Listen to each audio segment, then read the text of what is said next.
Labadiena. Kalbinsime bendrovės Agrovil Group naująjį generalinį direktorių Mindaugą Juozaitį, kuris mums atsakys į keletą klausimų susijusių su įmonės veikla.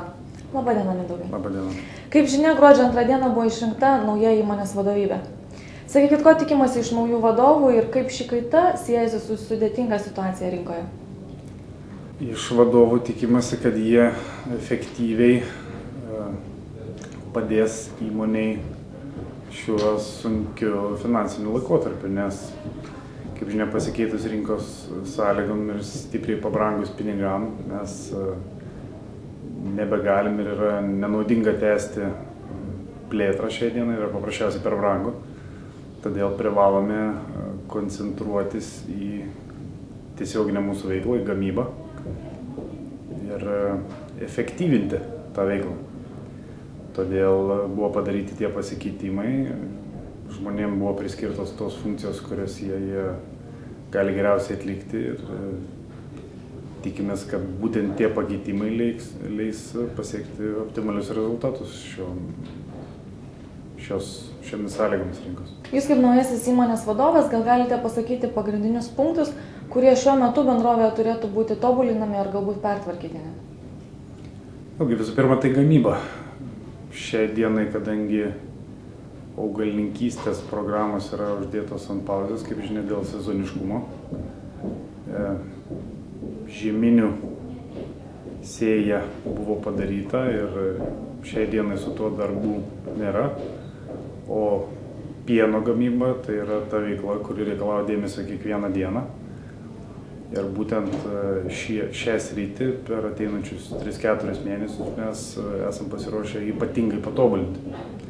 Tam esame pasikvietę specialistą iš Olandijos, kaip čia jau buvo pranešta, kuris daugiau nei 10 metų Teksase amerikiečius mokė. Tikimės, kad ir pas mus jis pasieks tų pačių rezultatų, kaip jis yra pasiekęs kitose vietose. Ir leis mums padidinti efektyvumą ir taip užsidirbti papildomų pinigų. Sakykit, kaip galėtumėte paneigti teiginį, kad vadovų kaita rodo nestabilę bendrovės padėtį? Nenorėčiau to neigti, tačiau nestabili yra ne tiek bendrovės padėtis, kiek situacija rinkoje. Ir manau, šiai dienai Lietuvoje beveik nėra verslo organizacijų, kurios būtų neįtakotos šiandieninių rinkos sąlygų. Prašiausiai yra neįmanoma. Nuo to nieks nėra apsidraudęs. Ir mums pagrindinė užduotis yra sugebėti greitai prisitaikyti prie naujų sąlygų. Tai tą stengiamės ir daryti. Esat lankstus rinkoje ir ar ne? Vienareikšmiškai, nes negali šiai dienai tęsti tų veiklų, kurias buvai pradėjęs visiškai kitomis rinkos sąlygomis. Tu privalai adaptuotis. Išlieka tie, kurie sugeba keistis. Lapkričio 26 dieną bendrovė paskelbė, kad sėkmingai išpirko obligacijų emisiją ir šiam išpirkimui buvo panaudota dalis naujos emisijos pinigų. Sakykit, kaip bus planuojama ir žadama investuotojams išpirkti šios naujos emisijos obligacijas?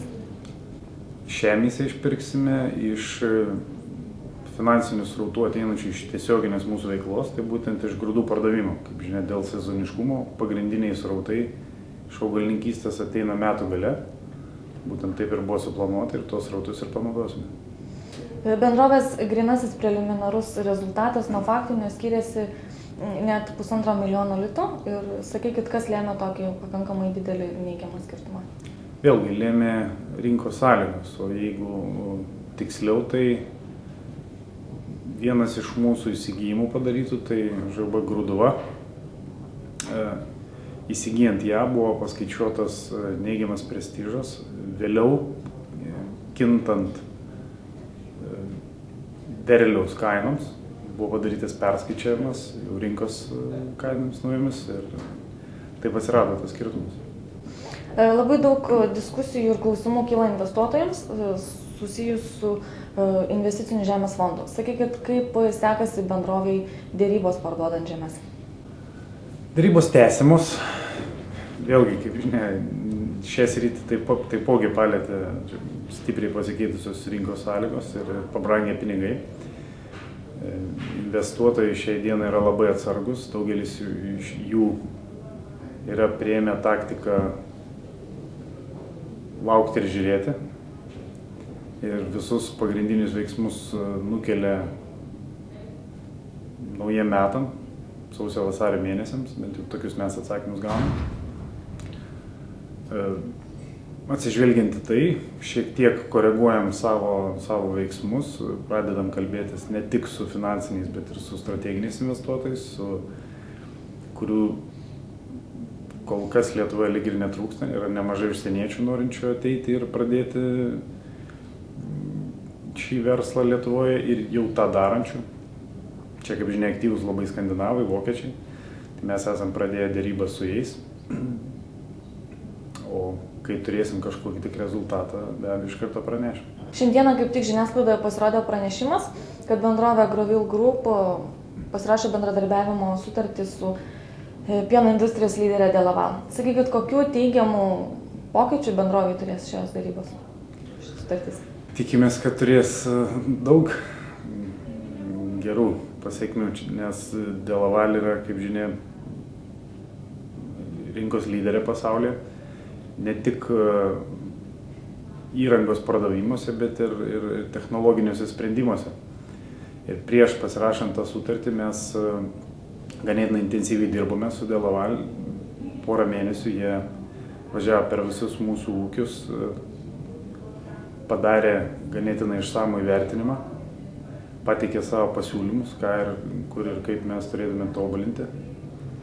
Ir nemažai tų pasiūlymų jau yra pradėta gyvendinti ir šiai dieną rezultatus jau matome. Jau yra vietų, kur mūsų primilžiai yra padidėję iki 10%, kas automatiškai reiškia papildomas srautą pinigų nedidinant sąnaudų.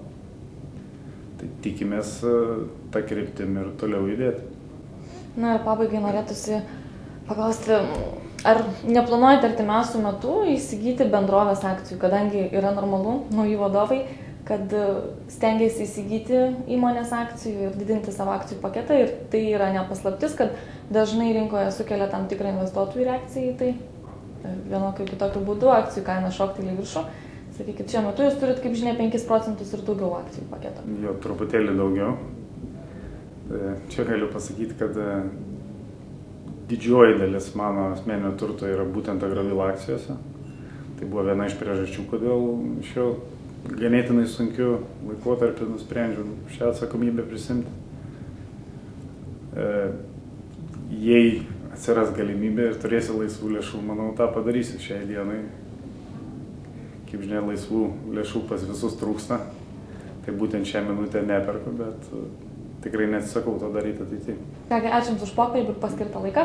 Jums kaip vadovui norime palinkėti sėkmės, siekiant užsibrėžtų ir naujų tikslų. Ačiū. Girdėjote pokalbį su bendrovės Agrovil Group naujuoju generaliniu direktoriumi Mindaugu Juozaičiu.